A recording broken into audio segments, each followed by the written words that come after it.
The main character named John tremblingly holds a paper in his hand with tests of his brain. He stands with goosebumps running all over his body and sweat dripping from his forehead.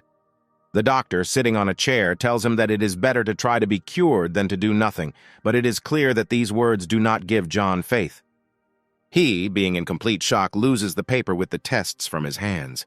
John stands and looks at the doctor with complete confusion as to how he can continue to live with such an illness.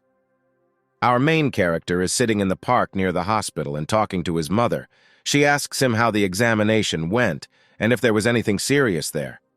He, sitting in complete confusion on a bench, replies that everything is fine, his blood sugar is just a little low, and that this is quite normal, but it is clear from him that he is terribly worried and in complete confusion. After he talked to his mother, apparently she handed the phone to his sister, and she asked him when his holidays were because he missed him a lot. He, looking at the dead fly on the wet asphalt, answers him that he also misses him very much and will come tomorrow. Immediately, the joyful father tells him on the phone that they will buy fish, and tomorrow his mother will cook it, and in a joyful voice informs him that tomorrow he will come for him. Quite coldly, he answers his father, "Okay, I understand," but he himself thinks that he didn't even think about telling his family about the bad news. John says that he has to get on the bus to get to the dorm. His parents worry about him and tell him to be careful, and his little sister says goodbye to him. The main character hangs up and sits in complete bewilderment what to do next with his life. John begins to get very angry. It is clear that he is in a terrible state. It is clear from him that he has aggression and confusion inside. He is angry and hits his legs with his fists. Afterwards, he sits and holds his head with his hands. He has tears. They mix with the rain. He is terribly upset and sits with a complete lack of understanding why death chose him from such a huge number of people on Earth. The little sister looks at the sky and closes one eye as a drop of rain falls on her. He tells Dad that it will start raining soon. Mom picks up the dialogue and says that they can go home since they have already bought everything. A passerby sitting in an establishment sees a family wandering around the market at the moment when it starts to rain. He comes out of the establishment and shouts to John's father to go into the store, take cover, and enjoy the short rain from there. His father answers that even if you sit in this cafe, you can still get sick, so it's better for them to go home and not get sick, because it really starts to rain quite heavily and you can easily get sick. A passerby standing at the exit of the cafe has come to terms with Papa John's decision and, advertising this establishment a little, says that the food there is simply excellent, while people dining in this cafe are talking behind him. He walks back in with a smile on his face. Although he has a smile on his face, it is still clear that he is slightly dissatisfied and finds John's family a little boring. He sits down at his table and asks the chef to bring him some refills. Apparently, the food in the establishment really is delicious, since he already takes more than one serving. The chef answers him that he accepted the order. He continues to dine on rice with meat. His facial expression shows that he really liked the food, and he eats insatiably further, talking about how incomparable it is. The veins are showing on his forehead and he's sweating a little. At this moment, in the kitchen, the chef kills the animal, apparently for the dish, and blood gushes out. The chief is talking to a woman. Apparently this is his wife or girlfriend. She tells him that things have been going great lately, and that everything is fine with them. The dialogue continues, and the chief says that all that remains is to pay off the debts. At this moment, apparently the animal does not really want to become a dish and bites the person who decided to kill him. The chef cries out in pain. He looks at his bloody hand because of the bite. It is clear from it that he is dissatisfied, of course. He was bitten quite hard by the animal, and his whole finger is now covered in blood after the bite. Sweat runs down him and he decides to stop the bleeding with his mouth so that it will somehow stop. Meanwhile, John started bleeding, and his girlfriend, wiping the blood, asks if everything is okay with him. Apparently she is worried, but on the other hand, she doesn't mind making fun of him and says that perhaps he is thinking about some vulgarities. Before the bus itself, he asks him if he got caught in the rain yesterday. She wipes away the blood, still grinning at him, whether he is thinking about something erotic or perhaps about her. He looks tired and asks her to calm down. John's sweat drips from his forehead and closes his eyes. In fact, he was remembering yesterday's conversation with the doctor and thinking about why his nose bleeds so often. In his head, he thinks that if he had not had brain cancer, he would have become close to this girl. It is clear that he is not indifferent to her.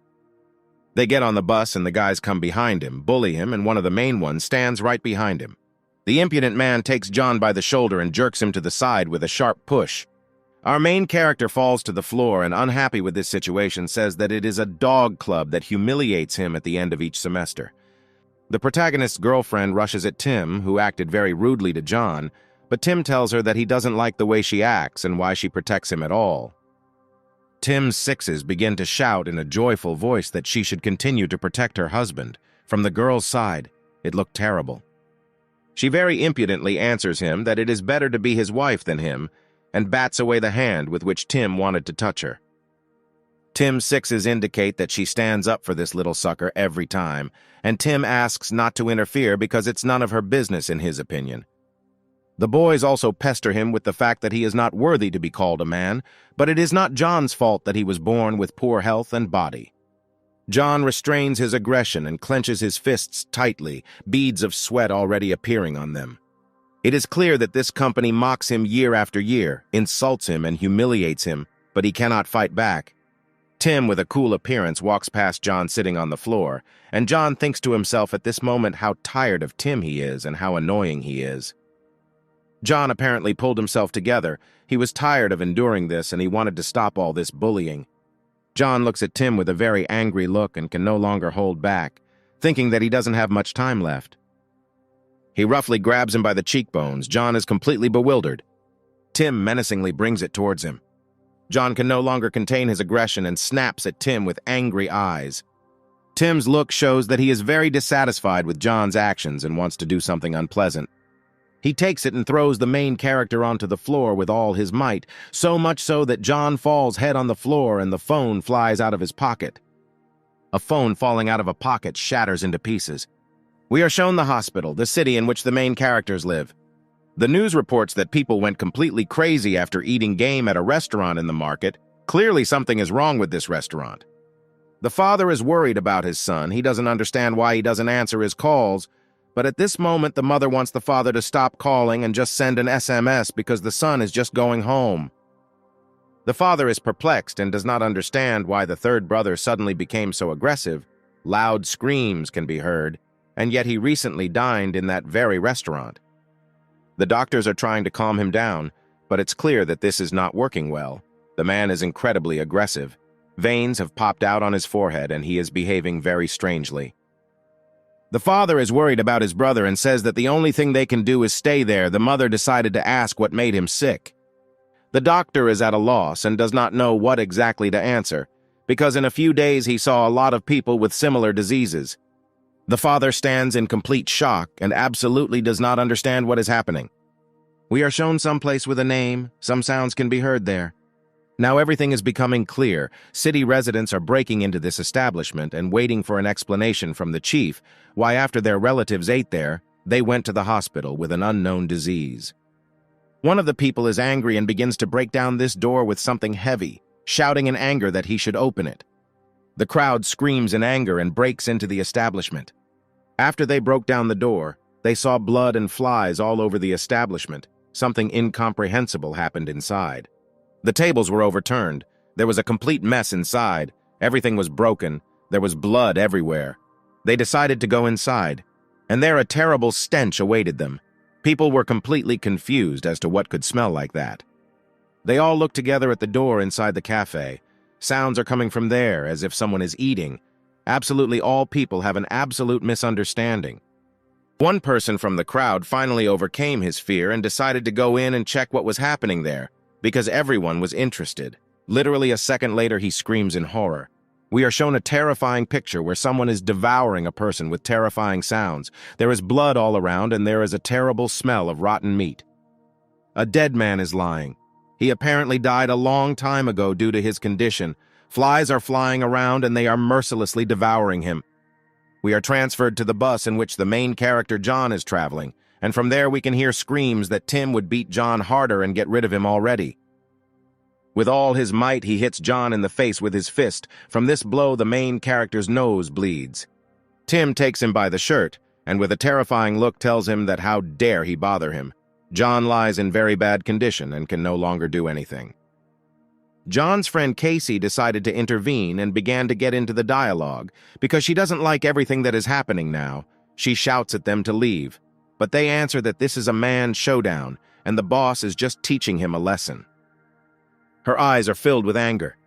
She twists the hand of one of the offenders. He begins to scream in pain. He clearly did not expect this. He begins to apologize, begs for mercy, but Casey breaks him more and more. I think this is the least he deserves. The driver is extremely dissatisfied with the situation that is happening in his cabin and asks everyone to calm down, because this is greatly distracting him. But in response, he receives a blow to the face from one of the participants in the conflict. At one unexpected moment, the bus driver does not notice the man and hits him. Along with this, the windshield also breaks. Apparently, the blow was strong. The driver slams on the brakes. All the people in the cabin are in complete shock and are thrown from side to side by such a blow. Casey tries to hold on to the seat in the cabin, but it is clear that she needs to exert a lot of strength to do this.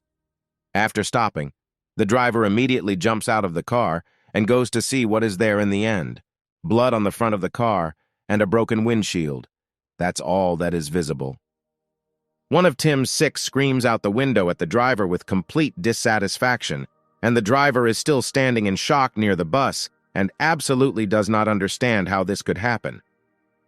Tim shouts from somewhere on the bus about what the driver is doing. It's clear that everyone is unhappy with what happened. John tried to hit Tim, but he did it very poorly and only grazed him a little. He looked at him with an angry look. Jack looks into his eyes and breathes heavily, blood dripping from his nose.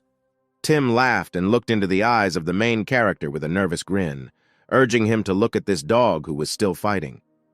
Raising his hand to strike, Tim wants to deliver the decisive blow. There is a sharp knock on the window. A bloody hand with claws is visible on the surface of the glass. Tim was taken aback and was unable to complete the strike, looking at the picture in front of him.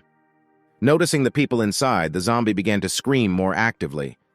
Casey and Tim were scared and sweat started running down their faces. A man sitting on the ground watches a zombie hanging on a bus and watches the people inside the bus.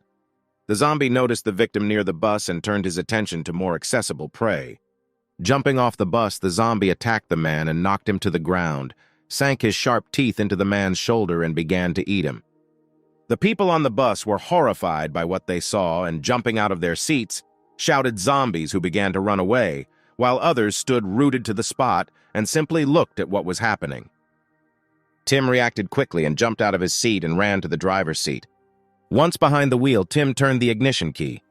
Tim sharply presses on the gas, pushing as hard as he can into the floor. The bus takes off and runs over the zombie and the man with its right wheel, crushing the zombie's head so that he definitely does not survive. Slightly slowing down, the bus travels further along the road, taking passengers further away from the scene of the incident. In the rearview mirror, you can see the silhouettes of two bodies and a trail of blood left by the wheel of this bus. Tim, looking in the mirror, thinks that they got carried away and need to return to the city. A sharp yell from a scared-to-death passenger tells Tip to look ahead. Tim looks forward and is horrified, and a small drop of sweat runs down his temple. In front of Tim, who is sitting behind the wheel in the driver's seat, a zombie's head breaks the windshield and the head penetrates the inside of the bus. Before Tim's eyes, he can see the open mouth of a zombie with its tongue hanging out and sharp teeth. Squeezing himself into a chair, Tim looks at the picture in front of him, and now he is definitely convinced for himself that there is a zombie in front of him. Turning the steering wheel sharply to the left, the car makes a sharp turn, and the zombie begins to fly off the windshield. Having caught on the windshield wipers, the zombie does not fly off onto the road, but begins to climb onto the bus. The zombie begins to climb through the broken glass and reaches out with its claws towards the stunned Tim's face. After Casey is wounded by a rapier, the zombie falls immobilized into the interior of the bus. Shocked by everything that is happening, Tim turns back to find out who struck. Casey stands in a combat-ready pose, holding a rapier in front of him, and the shocked faces of the passengers can be seen behind him. Casey, with one kick, pushes the zombie's body into the open door of the bus, which is traveling at a decent speed. The bus simply rushes through the checkpoint at high speed. John sits in the lotus position on the floor of the bus and looks at the screen of the phone he holds in front of him. The panicked screams of passengers can be heard behind him. John looks at the broken screen and his thoughts are only about one thing. Only with his loved ones, everything was fine. Tim's face was covered in blood and expressed irritation at what was happening in the cabin. A small checkpoint booth was visible in the side rearview mirror. The bus pulls into a deserted stop, and inside the bus people rejoice at their arrival. People slowly began to get off the bus to a stop where there was not a single soul. Tim was the very first one to get off the bus and began to look around, and behind him the passengers got off more slowly, and while they were talking about why it was so quiet. Casey got off the bus holding Jack's arm and walking a little behind him. Someone from the crowd of passengers shouted, pointing his index finger in front of him. Behind the glass doors, one could see the blurry silhouettes of a crowd of people. Someone was squatting on the floor in a crowd of people and holding his head. Having cheered up, the passenger began to joyfully shout that there were living people there. Taking off from his place, he ran towards that crowd of people. The first glass doors opened, letting him through, and Tim looked at what was happening and tried to stop him with words. Placing his hand on the man's shoulder, the passenger said, "You won't believe what happened to us." The woman turns around with a terrible look, with red eyes. A passerby can't believe his eyes and looks at the woman in horror. Later, he notices that standing in front of him is not just one zombie woman, but a huge crowd of the same monsters. But it's too late. He can't do anything, and several inhumans attack him, one of which drives its fangs into his shoulder. The loud scream of horror he uttered spreads throughout the entire street, causing all the people to panic. Casey grabs John's hand, trying to get him as far away from the zombies as possible. Everything could have worked out, but the zombie's hand is already reaching for her neck to grab and tear it apart. Just a little more and he would have succeeded, but John manages to push her away, thereby saving her from the attack. Because of his attempt to help, John falls to the ground, hitting the car hard, leaving him in a very dangerous situation. Casey understands that they cannot remain idle, otherwise they will die. She quickly takes the sword out of her bag. John sits exhausted. The only thing he can do now is watch. Without even a second's hesitation, his girlfriend points her sword with great force towards the zombie and wounds his arm. John is very surprised for something. His gaze is not directed towards Casey. He sees a red car in front of him with his toy in the back seat. John decides to move, but with great caution so as not to fall into the eyes of one of the zombies. The front door of the red car is open. John is very happy about this and calls his mom and dad, hoping to see them inside. But coming a little closer, he sees the empty interior of the car and is clearly disappointed by this. A surprised look was directed at the seat of the car. John saw something on it. It was a phone with the screen on. He takes it in his hands, and before his eyes, a correspondence with his father opens, in which the last message in plain text was a call to escape. John's eyes well up with tears, and he is shaking all over. He is overwhelmed with emotions, but having managed to contain them, he loudly shouts, "Dad," still holding the forgotten phone tightly in his hands. Suddenly, someone's child's hand grabs him by the t-shirt. John turns around and looks through his tears at the back seat of the car. All this time, his younger sister was sitting there, scared and in tears. She said, "Brother." Seeing her, he begins to cry even harder. John is incredibly happy to see his sister alive and reaches out to her to hug and reassure her. Meanwhile, she tells him that their parents left and did not return. They hug tightly. John strokes his sister's head. She is still crying and asks her brother how he managed to come back. Suddenly, out of nowhere, a zombie tries to attack them. He breaks the glass in the car, the fragments of which fly straight towards them. The zombie begins to reach out with his hand towards them, already climbing part of his body into the car through the broken window. It would seem that there is not much left, but Casey appears and was able to knock the monster to the ground. Her gaze is directed directly at the zombie, holding a sword in her hands. She swings it. At the same second, the tip of the sword pierces right through the monster lying on the road. John, stunned by this whole picture, looks at the beautiful and fearless Casey standing at sunset, in whose hands is the sword that saved their lives. Casey approaches the car and extends his hand towards John, who has been tightly hugging his sister all this time. There are drops of blood on the face and white t-shirt of their savior. She calls John and her little sister to come with her. They did not refuse and ran quickly in her direction. They are in a hurry, so John picks up his little sister and runs for cover. Casey understands that at this rate they will not have time to escape. She pushes John in the right direction.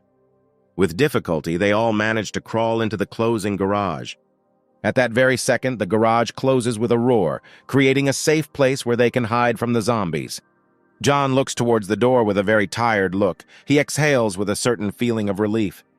The glances of two guys are directed at them, who also look tired and shabby. There were many people with them in the shelter who began to discuss the horror that had happened. The zombies intend to break the glass, getting inside, and the blonde comes up with the idea to send someone to the zombies, thereby distracting them so that the rest of the people can escape to a safer place. Outrageous cries are immediately directed towards him because no one wants to die and sacrifice themselves to save others. Since no one wants to volunteer, the blonde chooses himself who he will send to certain death and grabs Jonah's sister by the hand. Naturally, Casey and John were very outraged by this and were against his actions. But the blonde does not pay any attention to this. Like his surroundings, they are going to do something deliberate. The poor girl cries loudly and asks to be let go. John responds to her cry for help, pushes the people who were in his way and runs to save his sister. The blonde scoffs at what is happening and offers to go out to zombie John if he so badly wants them to let his little sister go. The matter does not end with ridicule. Blonde kicks John in the face and tells him that he will die along with his sister. John fell to the floor, clutching his head in pain. Out of the corner of his eye, the blonde saw danger. A sword was pointed towards him, but he quickly reacted and was able to dodge the attack with a large wooden stick. This was a disgruntled Casey who had no intention of remaining idle. Their eyes met. Casey ordered the child to be released immediately. The blonde pushed the little girl and told his friend to hold her so she wouldn't run away. The blonde struck the first blow, but Casey managed to stop him with her sword. The man advises her to give up before it's too late. While everyone is distracted by the fight, one guy offers to take advantage of the moment and quietly throw the girl out into the street, but the girl starts screaming. Other people just silently look in her direction, but are not going to help her in any way. Meanwhile, John, who is lying on the floor, begins to regain consciousness and call for his sister. He still can't get up, his thoughts filled with his bad test results.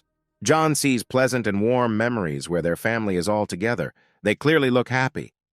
He remembers the words of the doctor who told him not to give up, because it is better than doing nothing.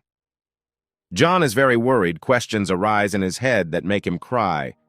Remembering the current situation, he falls into powerlessness. John gains strength, his body trembles, but he still crawls towards his little sister. As soon as she saw him, she immediately began to call her brother in the hope that he would save her. John shouts loudly that he is ready to go himself instead of her, but in his heart he understands that he does not want this at all. Surprised glances headed in his direction. Casey was the most surprised of all. John realizes that he must do this to save his sister and with a trembling body gets to his feet. In a confident tone, he orders to let his sister go, assuring that he himself can become bait for zombies. He still manages to convince everyone and return his sister.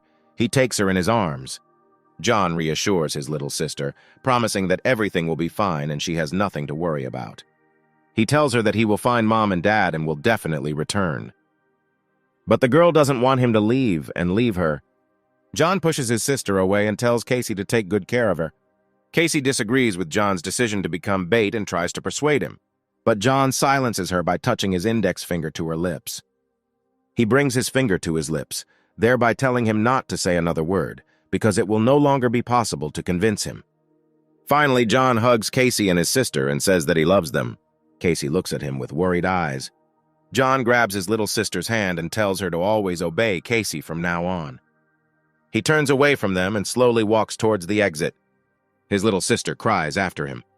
The guys who wanted to throw his sister away to the zombies see him off, shouting at him to go and get lost. The blonde looks at John with a very stern look. John just looked at him calmly. The blonde man swings the door open for John. John crosses the threshold beyond which he is met by a crowd of monsters who will soon pay attention to him. Casey throws the sword to John so that he has something to defend himself with. John catches it and holds it tightly in his hand. The sword gives him confidence. John directs his gaze towards a large number of zombies. Standing against a crowd of monsters, he tells himself that he must return. John begins to defend himself from the zombies, waving his sword, blood spattering everywhere. John was able to eliminate several zombies, but there are still many monsters who intend to attack him. Things are bad for him. He has no opportunity for a break. Fighting off one zombie, the next one immediately climbs in. Another monster, which was once human, falls on the corpses of zombies lying on the road. John's sword becomes bent from too many blows and will soon become unsuitable for use. He decides to run away from the zombies a short distance. The ugly creatures began to scream angrily and follow John. A strong hatred for them awakens in John. He looks at them with disgust. One of the monsters has his back to him. Taking advantage of the chance, John points his sword at him. The zombie turns around and looks straight at John with red eyes. John stands in a stupor because of this. The look of the zombie seemed familiar to him. It was his father turned into a zombie. But in front of him stood not his father, but a monster with greenish skin and teeth that could easily bite off human flesh. John could not hold back his tears and moved from his place as the zombie slowly came closer and closer. He becomes easy prey and the zombie attacks him. John does not resist and allows the zombies to pierce his neck with their fangs. Other monsters want to bite him too. They attack our character, causing the main character to fall to the ground. He cries and remembers the image of his mother. This image corresponded to the zombie that bit off part of his flesh. John gritted his teeth in pain. Tears and sweat mixed on his face. The zombies that used to be his parents continue to bite off his body piece by piece. Lying in a pool of blood, John hugs his former parents. He screams, denying what is happening, does not want to put up with all this. Tears run down his cheek as he realizes his parents are right in front of him. The zombie's hand reaches for his eyes. A little more and sharp claws will plunge right into him. This is exactly what happened.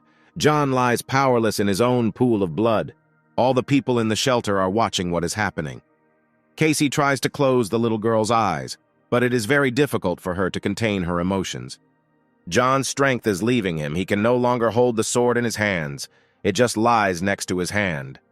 Casey screams pitifully and loudly calls for John with tears. Even more zombies begin to approach the human body, eager to feast on it. The worst day in China has ended. Vultures are circling in the sky. They do not leave the corpse unattended and eat the remaining meat after the zombie. One vulture flies directly towards John with the same intention. Before landing, the bird already extends its claws to begin tearing the skin and meat. Her beak moves closer to John's pale, almost blue corpse. The vulture is ready to tear his skin. But then John grabs the bird by the neck, depriving it of its lunch. He looks at the bird with a contemptuous look, his eyes red. John found the strength to stand up. He bites the bird's neck with his sharp teeth, preventing it from moving due to its strong grip. A splash of blood almost hit his eye. He loosens his grip and throws the already dead vulture onto the ground. The bird's blood makes John vomit. He doesn't like it. All the zombies immediately turn around, and even from their faces you can understand that they are surprised. John gets to his feet. His hair became longer, his body became stronger, his nails were long, but his eyes remained human. John has only one eye left working. He wonders what happened to me. He looks up in bewilderment. John sees a black and white sky in front of him. The clouds turned gray for him. Zombie clothes are also in gray shades. Turning his attention back to the zombie, he comes to his senses. John begins to remember what and how happened. He realizes that he was eaten by zombies, but John still cannot understand how this is possible because he was eaten by zombies, but he is still alive. He begins to walk and think how it happened. John remembers how he did nothing while the zombies bit him. Casey and his little sister, who saw his brother being killed by monsters, come to mind. John gets the idea that they urgently need to be found. He ran towards the shelter where all the people were supposed to be hiding. But what he saw horrified him. The store was destroyed. There were traces of blood everywhere. John calls his loved ones by name, hoping that they will respond. A sound caught his attention, and he looked in that direction. In front of him sat a fat zombie who was eating someone's flesh. Frightened, John did not want to believe with his own eyes that zombies were able to get inside the store. As he stood, one zombie reached towards his leg to bite him. Sharp teeth pierced John's leg. But John, as if not feeling this, headed towards another zombie. This monster sat with its back to him, not paying attention to him. John trembled from what he saw. The zombie had a bandage. A bandage he recognized that belonged to Casey. John was horrified by this.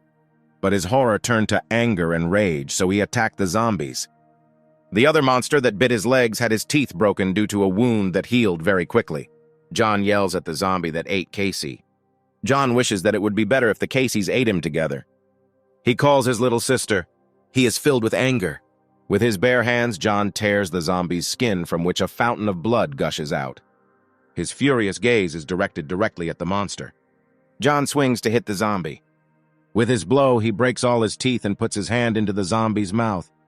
John reaches in further, telling the monster to give him back Casey's headband. With all his strength, he pulls out his hand along with the zombie headband. The floor is covered in blood. This makes a zombie fall. John tightly grips Casey's pink, bloody bandage that she was putting on her leg. He began to sweat and began to breathe heavily. In confusion, he wonders if he is a zombie. John's attention is drawn to a sound coming from boxes in the corner of the room. He decides to come closer to them. Pushing them aside, John was surprised. He saw a very frightened guy. John called him by name. The guy got scared when he saw John and started screaming zombie. John heard that zombies were very close to them and it was dangerous. The zombies tried to get close to them, climbed onto the cabinet, causing water bottles to fall on them. The guy was terrified. But John was not afraid. He swung towards the zombies. With one blow, he was able to eliminate 2 zombies who wanted to eat them. John's look was devastated. The guy recognized John and called out to him. John looked in his direction. But the guy was terrified. At the same moment, he is attacked by a zombie. It bit him on the neck, and the last thing he managed to say, looking towards John, was the word monster. Aaron's dead hand pointing at nothing and John standing in the shadows as if paralyzed. All wet from the water and stained with the blood of the murdered Aaron, John is shocked by what he hears. John realizes the meaning of the words of the already dead Aaron. Aaron's hand lies in a pool of blood, which mixes with a puddle of water on the asphalt. The main character takes a step, but his legs feel like they are made of cotton. He can barely stand on his feet. John's legs gave way. He fell on his knees on the asphalt and began to realize the meaning of the words spoken by the corpse.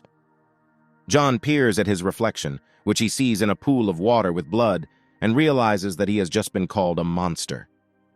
The figures of people sitting in blood against the backdrop of a scarlet sunset seem to hint to us that the main character is part of them. John's shocked face reflected in a pool of water mixed with blood shows his complete dismay at becoming a zombie. He notices a zombie that furiously continues to eat Aaron's defenseless body. John looks at the zombie, drawing an analogy with himself, and realizes that he is not just a zombie, but a monster. Aaron's face is frozen in a grimace of a silent scream, and his glassy, no longer alive eyes in which John's reflection can be seen. John, with a sharp exhalation, realizes to himself that it's still not that bad and he can still think for now. A scream is heard from the supermarket. The zombies instinctively turn towards the scream. John clutches his head in his hands and screams at the top of his voice. A flying, cylindrical iron stick. The iron stick flew to his head and hit him right on the back of the head. From a strong blow, John begins to lose consciousness, his eyes close. He lies unconscious next to an iron stick. Some company approaches, discussing how noisy zombies are. Clint places his foot on John's head and tells the others that he may already be dead. Michael went wild and smashed the head of one of the zombies with a homemade bat while Clint descended towards the unconscious body of the main character. Clint ties John's ankles with regular rope. Stock dusts off his hands after the work done and tells the others not to get carried away, otherwise they will quickly run out of steam and be of no use. Michael grabs the bound John's legs. Michael drags the main character to the exit. We are shown a parked truck outside a closed store. He threw John behind a parked car. The main character lies on a pile of zombies, and someone reports that John is the last one. Clint leaves the room. The others begin to gather, and someone gave the command to leave. The main character lies unconscious with the rest of the zombies tied to the bumper of a truck. Clint grinned as he slung the metal stick over his shoulder. Approaching the truck, Clint turned to the rest of the guys and noticed that today the catch was excellent. The car took off and began to pick up speed. John's body jumped up and was dragged behind the car. After all the work done, Clint allows himself to rest a little and drives in the car with his eyes closed. While the main character is unconscious, moments from his life flash before his eyes. He remembers a moment before he was a zombie. John opens his eyes and doesn't understand where he is. He sits down on the bed and looks around the room he is in. The main character looks into another room while calling his parents. He looked into the kitchen. There was no one there, but there was a saucepan on the stove without a lid from where that pleasant smell came. John went to the pan and decided to see what was so fragrant there. In a saucepan, tender-looking meat was cooked, which would later turn into soup. The main character involuntarily swallowed at the sight and smell. Just at one glance, he felt hungry. John looks into the pan with fascinated eyes without taking his eyes off the meat. The hand itself, as if living its own life, reaches for the pan. Not paying attention to the fact that the broth in the pan is hot, John, with a sharp movement, puts his hand straight into the pan and grabs the meat. In John's hands, red from the heat, lie pieces of delicious meat. His eyes became crazy, his pupils shrank, his eye color darkened. John, as if distraught, began to eat meat like an animal. The mother entered the room and, looking at her son, who was sitting on his knees in front of the oven, called out to him. John, having stopped gobbling up the meat, not expecting that he would be called out, jerked and began to turn to his mother. The appearance of the main character was terrifying because he had disheveled hair, a distraught look. His eyes seemed to be filled with blood, and his claws were like those of a predator. Mom, seeing this whole picture, did not recognize her son in everything she saw and screamed at the top of her voice as a zombie. As if he had woken up, he came to his senses and he felt bad from the picture that appeared before him. The main character was disgusted. He backed away a little and could not come to his senses. His sister lay covered in blood, saying "brother," and under her there was a huge puddle of blood, and the blood that was on his hands was also hers. Sweat started pouring out, and John felt sick with the realization of his actions. He couldn't believe what he had just done, and the main character screamed at the top of his voice. Moving away from the memories, John woke up, but at the same time screaming his sister's name. The grandfather holds herbs and seasoning in his hand, and the boy is ladle and look at the screaming main character with very surprised eyes.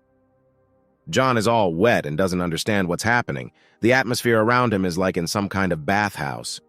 The grandfather and the boy were frightened by the sight of John, so much so that the grandfather fell and dropped the leek from his hand, and he fell to the ground.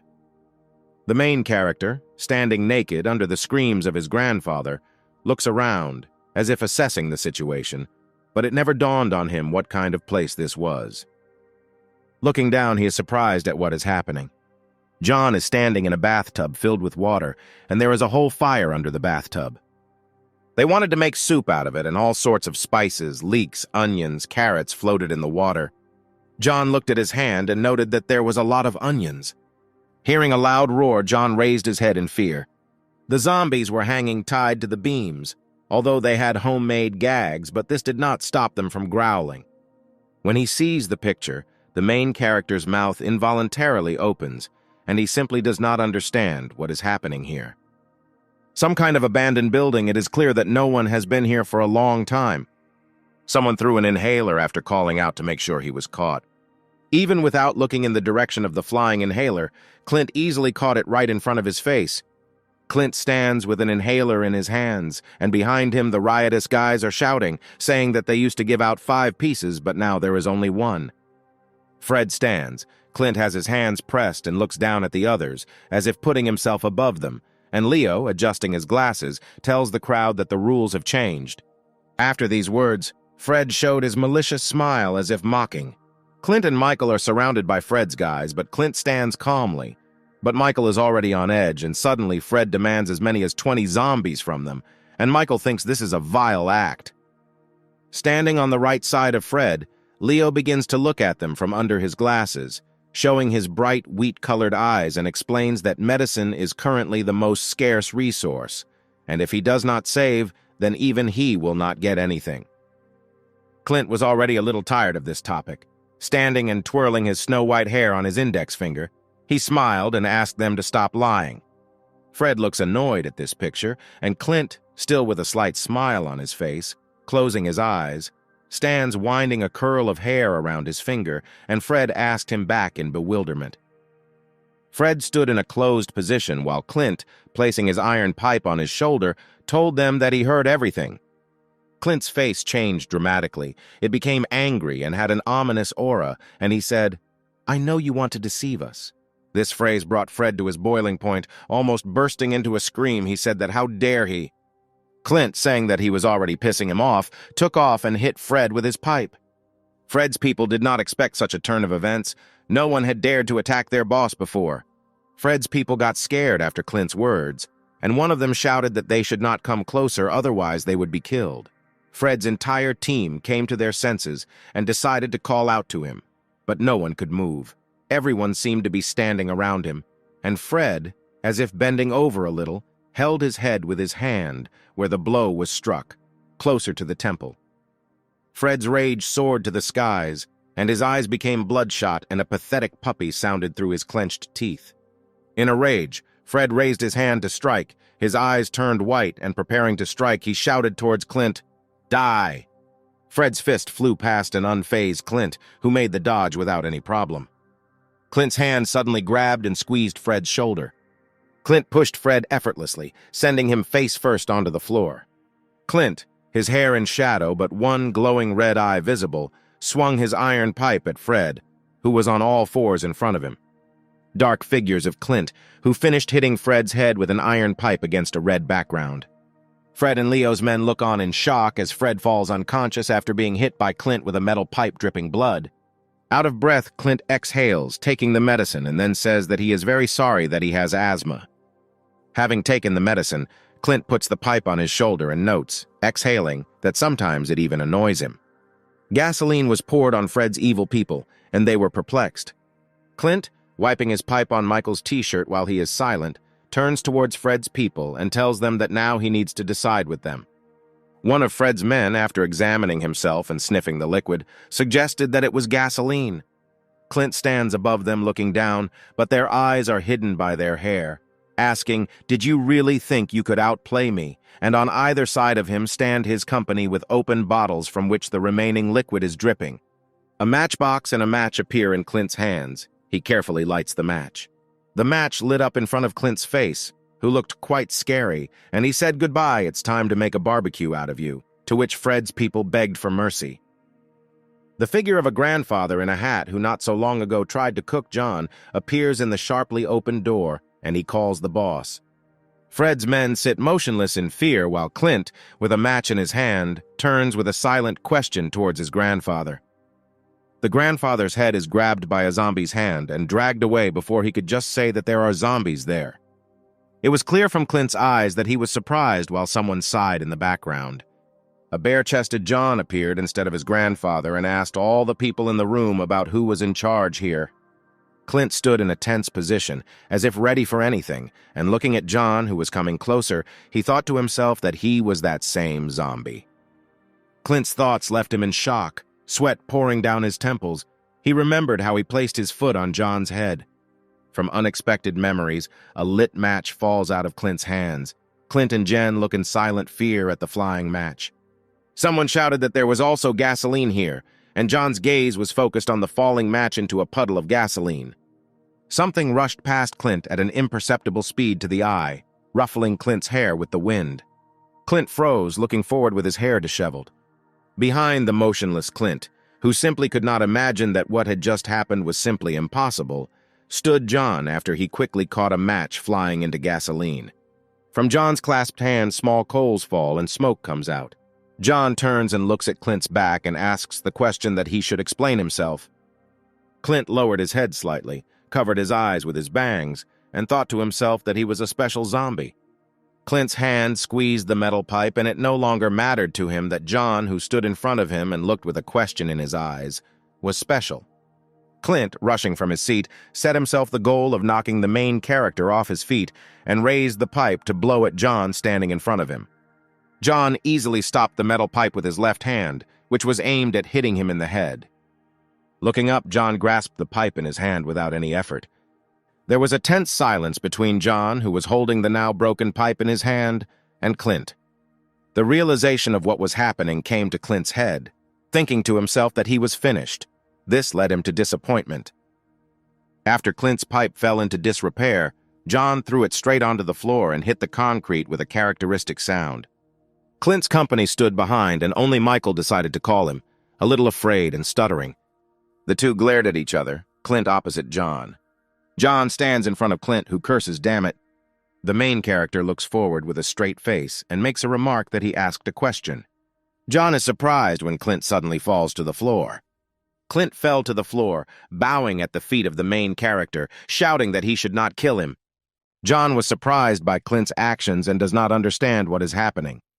Clint screams as if begging for his life and says that he shouldn't have stolen it and that he made a mistake while the main character calmly approaches him. When John approached Clint, he fell down, hugging him by one leg, and continued to make excuses. "I made a mistake for the first time, forgive me." Clint's company was shocked by the behavior of their boss. Clint continued to beg for mercy. "I will do anything for you."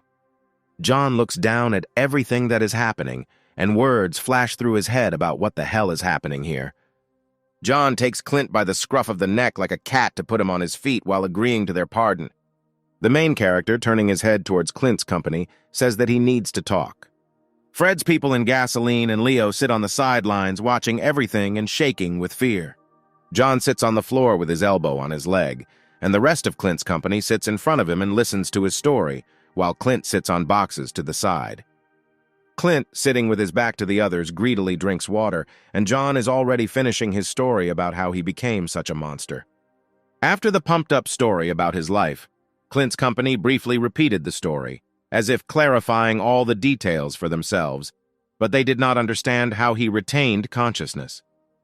John sat and stared into space and was silent while the others tried to digest the information. An empty, crumpled water bottle, which Clint had been drinking to the phrase, "God, this is so romantic," fell to the floor. Clint turned around on the boxes to face the main character and crossed his arms over his chest and spoke about sacrificing himself for the sake of his sister and lover and said, summing up, that it was cute. Raising his index finger up and looking at John, Clint said what if he told him that no one he knew was eaten that day. John couldn't believe Clint's words, but he continued and said that if they were eaten, there would be skeletons left. Clint closed his eyes and, putting his hand to his chin, continued to think that if he had not seen their remains, then most likely they were still alive. Clint opened his eyes and looked at the main character. They also became zombies. Clint's words unsettled John, and he sat with his eyes wide open. People stood in front of a boiling bath and could not understand why others did not kill the zombies. They looked at the hanging zombies and talked about calling the boss. One of the zombies' rope broke. As people screamed, the zombie fell into the bath fire. The zombie's arms and legs were still tied, and he squirmed in the fire, growling. The smell of burning zombie flesh reached the people, and they froze. One person started drooling and said, "Wow, that smell." John says the zombies are screaming. Everyone turned and looked at the back of the departing main character, and Clint asked where he was going. John stops and turns his head in their direction and says that he must find them. John, leaving, hears Clint's words about how he is going to look for them. Under the word "or," Clint takes a step towards the main character. Clint smiled softly. Clint, throwing his arm over John's shoulder as if hugging him, continued to ask him to unite with him. Clint's team was shocked and one screamed. Clint, turning his head in their direction, looked with an irritated look, only producing a tisk. John remembered that Clint had knocked him out earlier, and Clint turned his head back to him.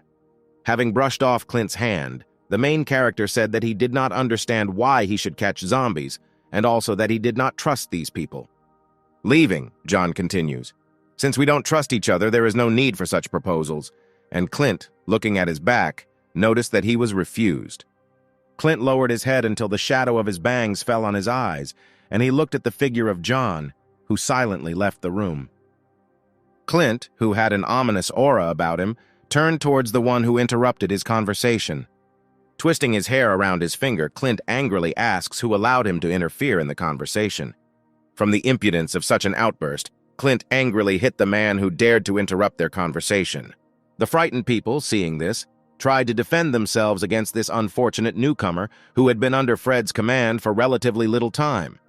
Satisfied with his sudden impulse to punch someone, thereby venting his anger and emotions, which had been more than enough in the last few minutes, Clint smiled victoriously.